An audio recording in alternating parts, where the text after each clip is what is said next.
a mesma palavra que hoje nós ouvimos e ela traz refrigério, calma, paz, produz um novo nascimento, ela hoje nos transforma, regenera, ela salva. Essa é a palavra de Deus. Mas ela no julgamento, a palavra de Deus que nós ouvimos, ela vai nos julgar. Porque se nós não obedecermos, não seguirmos, lá na frente, ela vai nos julgar, dizendo, ouvimos, mas não obedecemos. Então, vamos aplicar aquilo que nós temos aprendido. Hoje, Josué 21 e 22, vamos pedir a direção do Todo-Poderoso.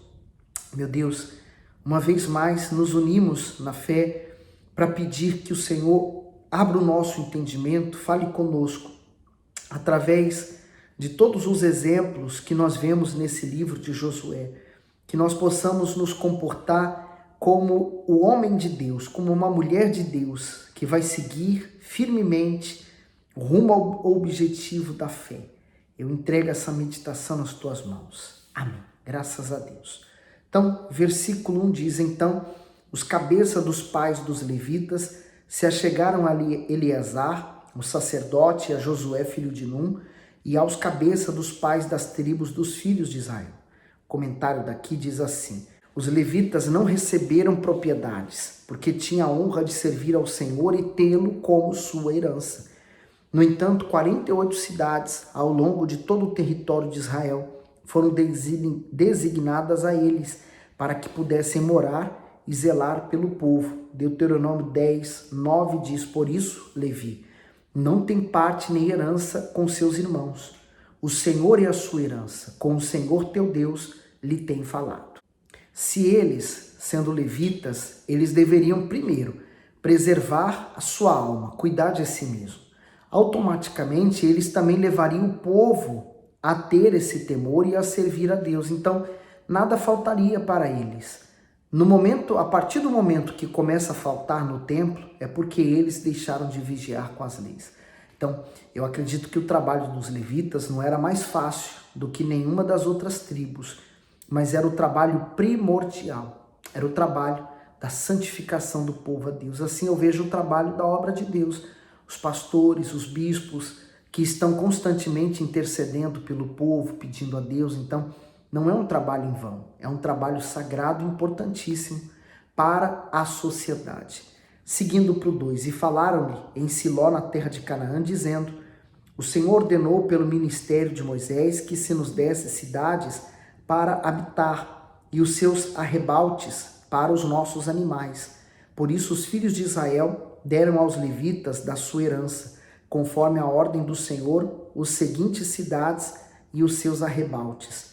E saiu a sorte para as famílias do Coatitas e aos filhos de Arão, o sacerdote que era dos levitas, tiveram por sorte da tribo de Judá e da tribo de Simeão e da tribo de Benjamim 13 cidades. E aos outros filhos de Coate couberam por sorte das famílias da tribo de Efraim e da tribo de Dan e da meia tribo de Manassés 10 cidades. E os filhos de Gerson couberam por sorte das cidades da tribo de Issacar e da tribo de Asser e da tribo de Naphtali e da meia tribo de Manassés em Bazã, 13 cidades.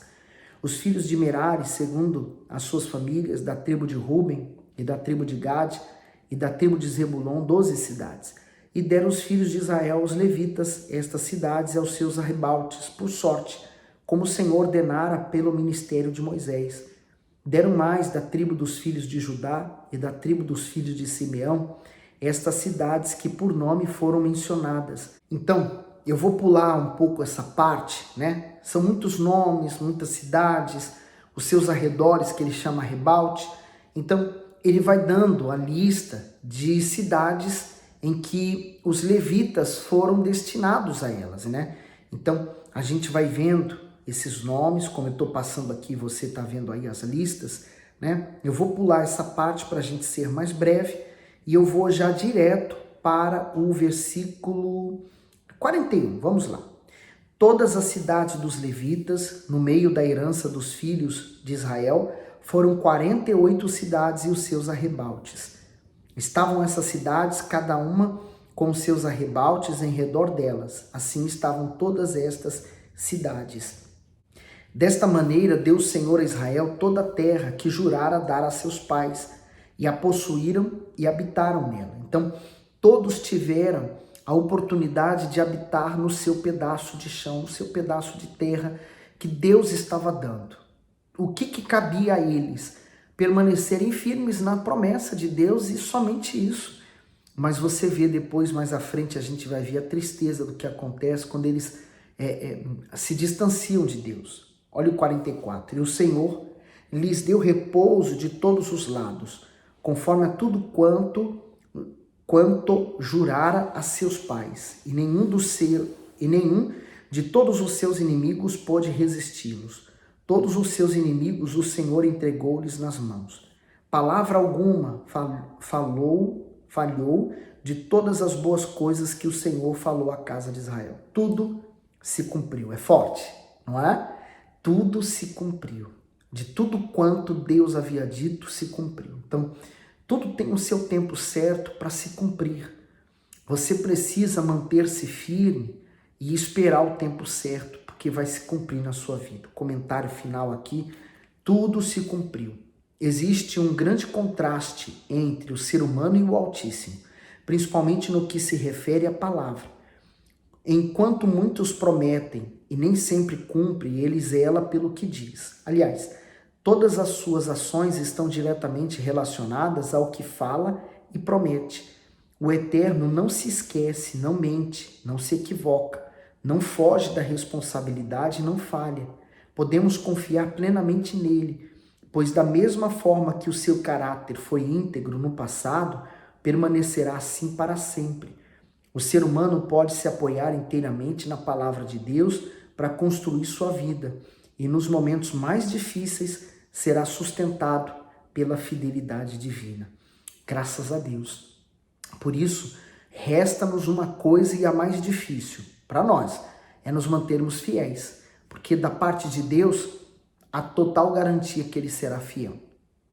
Seguindo para Josué 22, ele diz: Então Josué chamou os Rubenitas e os Gaditas e a meia tribo de Manassés, e deu-lhes tudo quanto Moisés, o servo do Senhor, vos ordenou.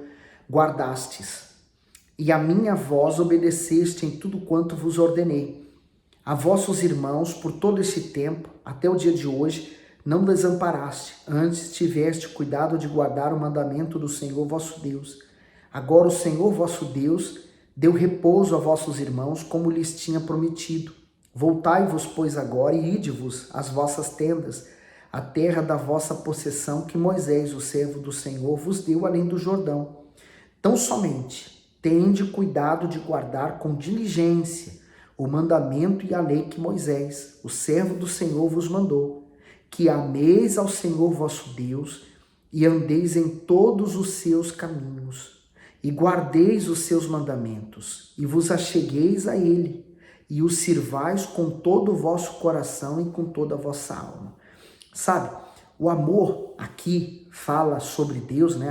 Ameis ao Senhor, vosso Deus. Sabe o que significa amar? É ser justo, é justiça, né? Por exemplo, eu tenho a minha esposa. Se eu sou infiel a ela, eu estou cometendo injustiça, logo eu também não amo. Mas se eu a amo, então eu demonstro esse amor através da minha integridade, da minha justiça, da minha retidão. Então, por ser justo, eu estou demonstrando o meu amor. Então, por obedecer a palavra de Deus, eu estou demonstrando o amor que eu tenho por ele. Por isso que quando a pessoa diz amar a Deus, mas as atitudes dela são contrárias, essa pessoa ela é injusta, ela não está amando a Deus de fato e de verdade. E aí o comentário do 5 diz, os verbos listados nessa passagem se resumem em amar, obedecer e servir. Nenhum deles está desassociado. Afinal, aquele que diz amar a Deus também obedece a ele e, consequentemente, lhe serve. Essa é a base da vida cristã. Se for seguida, trará paz, saúde, prosperidade e plenitude. O Altíssimo não mede esforços para favorecer quem aplica toda a sua força em lhe agradar. Seguindo para os 6, assim Josué os abençoou e despediu-os e foram-se às suas tendas. Ora, Moisés dera herança em Bazã, a meia tribo de Manassés. Porém, a outra metade Josué deu herança entre seus irmãos aquém do Jordão para o ocidente. E enviando-os Josué também às suas tendas, os abençoou. E falou-lhes, dizendo: voltai-vos às vossas tendas com grande riqueza e com muitíssimo gado, com prata e com ouro e com metal e com ferro e com muitíssimas roupas, e com vossos irmãos repartiu o despojo dos vossos inimigos. Assim os filhos de Ruben e os filhos de Gade e a meia tribo de Manassés voltaram e separaram-se dos filhos de Israel, de Siló, que está na terra de Canaã, para irem à terra de Gileade, a terra de sua possessão, de quem foram feitos possuidores, conforme a ordem do Senhor pelo ministério de Moisés. E chegando eles aos limites do Jordão, ainda na terra de Canaã, ali os filhos de Ruben e os filhos de Gade e a meia tribo de Manassés edificaram um altar junto ao Jordão, um altar de grande aparência. E ouviram os filhos de Israel dizer: eis que os filhos de Ruben e os filhos de Gade e a meia tribo de Manassés edificaram um altar diante da terra de Canaã, nos limites do Jordão, do lado dos filhos de Israel. Ouvindo isso, os filhos de Israel reuniram-se toda a congregação dos filhos de Israel em Siló para sair em guerra contra eles. Então, olha só os problemas, né? A falta da fé, a falta da direção de Deus, né? De buscar, né? Não que eles não tivessem, Deus estava ali, mas Deus não era consultado. No 13, e enviaram os filhos de Israel aos filhos de Ruben e aos filhos de Gade, a meia tribo de Manassés, na terra de Gileade, a Finéias, filho de Eleazar, o sacerdote, e a 10 príncipes com ele, de cada casa paterna, um príncipe de todas as tribos de Israel, e cada um era cabeça da casa dos seus pais entre os milhares de Israel. E indo eles aos filhos de Ruben e aos filhos de Gade, a meia tribo de Manassés, a terra de Gileade, falaram-lhes, dizendo: assim diz toda a congregação do Senhor, que transgressão é esta, que cometeste contra o Deus de Israel, deixando hoje de seguir ao Senhor, edificando-vos um altar para vos rebelardes contra o Senhor. Foi-nos pouco a iniquidade de Peor, de que ainda até o dia de hoje nós não estamos purificados, mesmo que tenha havido castigo na congregação do Senhor? Para que hoje deixais de seguir o Senhor? Será que rebelando-vos hoje contra o Senhor, amanhã ele se irará contra toda a congregação de Israel?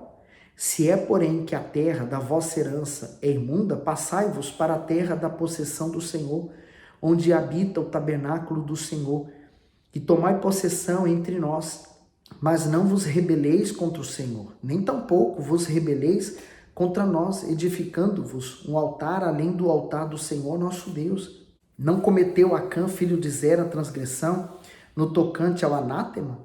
Não veio ira sobre toda a congregação de Israel, de modo que aquele homem não morreu só na sua iniquidade? Então responderam os filhos de Ruben, os filhos de Gade, a meia tribo de Manassés, e disseram aos cabeças dos milhares de Israel: o Senhor Deus dos deuses, o Senhor Deus dos deuses, ele o sabe, e Israel mesmo saberá, se foi por rebeldia ou por transgressão contra o Senhor, hoje não nos preserve. Se nós edificamos um altar para nos desviarmos de seguir após o Senhor, ou para sobre ele oferecer holocausto e oferta de alimentos, ou sobre ele apresentar ofertas pacíficas, o Senhor mesmo de nós o requereria. E se antes o não fizemos por receio disto, dizendo: amanhã vossos filhos virão a falar a vossos filhos, dizendo: que tendes vós com o Senhor Deus de Israel? Pois o Senhor pôs o Jordão por termo entre nós e vós, ó filhos de Ruben e filho de Gade. Não tendes parte no Senhor, e assim bem poderiam vossos filhos fazer desistir os nossos filhos de temer o Senhor. Por isso dissemos: prepararemo-nos agora e edifiquemos um altar, não para o holocausto, nem para o sacrifício, mas para que entre nós e vós, e entre as nossas gerações depois de nós, nos seja em testemunho, para podermos fazer o serviço do Senhor diante dele, com os nossos holocaustos e com os nossos sacrifícios e com as nossas ofertas pacíficas, para que nossos filhos não digam amanhã a nossos filhos: não tendes parte no Senhor. Então, na verdade, foi um mal entendido, né? Eles fizeram uma coisa no sentido de memorial, foi um altar, mas não apresentaram nada sobre eles. Mas é aquela coisa, né? Às vezes a pessoa, ela entende uma coisa mal e ela vai propagando a notícia errada. E você sabe, já fez aquela brincadeira de uma série de pessoas, você fala uma coisa, quando chega no final, aquilo que você falou no princípio não sai igual no final. No 28, por isso dissemos, quando suceder que amanhã assim nos diga a nós e as nossas gerações, então diremos, vede o modelo do altar do Senhor que fizeram nossos pais, não para o holocausto nem para o sacrifício, porém para ser testemunho entre nós e vós. Nunca tal nos aconteça que nos rebelemos contra o Senhor ou que hoje nós deixemos de seguir o Senhor, edificando altar para o holocausto, oferta de alimentos ou sacrifício, fora do altar do Senhor nosso Deus que está perante o seu tabernáculo. Ouvindo, pois, Finéias, o sacerdote, os príncipes da congregação e os cabeças dos milhares de Israel, que com eles estavam as palavras que disseram os filhos de Ruben, e os filhos de Gate, e os filhos de Manassés, pareceu bem aos seus olhos. E disse Finéias, filho de Eleazar, o sacerdote, aos filhos de Ruben, aos filhos de Gate e aos filhos de Manassés: hoje sabemos que o Senhor está no meio de nós, porquanto não cometeste transgressão contra o Senhor, agora livraste os filhos de Israel da mão do Senhor. E Finéias, filho de Eleazar, o sacerdote, com os príncipes, deixando os filhos de Ruben e os filhos de Gate, voltaram para a terra de Gileade, a terra de Canaã, aos filhos de Israel, e trouxeram-lhe a resposta. E pareceu a resposta boa aos olhos dos filhos de Israel, e aos filhos de Israel louvaram a Deus, e não falaram mais em subir a guerra contra eles em exército, para destruírem a terra em que habitavam os filhos de Ruben e os filhos de Gate. E os filhos de Ruben e os filhos de Gate deram ao altar o nome de Ed, que seja testemunha entre nós que o Senhor é Deus. E o comentário diz: mal entendidos. Israel estava pronto para guerrear contra as tribos de Ruben, Gade e Manassés. As demais tribos acreditavam que elas haviam edificado um altar para outro Deus que não o Deus vivo. Nenhum sangue, porém, precisou ser derramado, pois a nação compreendeu que aquele altar erigido serviria de memorial às futuras gerações de que aquelas tribos eram fiéis ao Senhor. Os maus entendimentos levam muitas pessoas a grandes frustrações. Quando a boa intenção não é compreendida, pode haver decepção, contendas, falatórios e maus sentimentos. Por isso é importante prezar pela comunicação para que haja boa convivência e aperfeiçoamento nos relacionamentos. Não temos controle sobre ações e interpretações alheias. Contudo, podemos controlar nossos pensamentos, nossas atitudes, para que não sejamos impulsivas e injustas. Então, quer dizer, os maus entendimentos podem até prejudicar outra pessoa. Por isso, não faça nada sem pensar, sem analisar. Não faça um pré-julgamento a respeito de alguém ou de alguma coisa ou de uma atitude. Busque saber, né? Busque ter informações. Busque a Deus, né? Tenha a direção de Deus para que Ele possa dirigir você, a você não cometer nenhuma injustiça, tá certo? Eu vou parar por aqui hoje, o vídeo vai ser um pouco mais curto, é melhor assim, porque o capítulo 23 tem algumas coisas mais importantes e eu quero estar tranquilo para poder ler ele, tá bom? Então, faz seu comentário, dê o seu gosto, vamos espalhar essa notícia, boa notícia da palavra de Deus para o máximo de pessoas possíveis. E fique bem. Deus abençoe.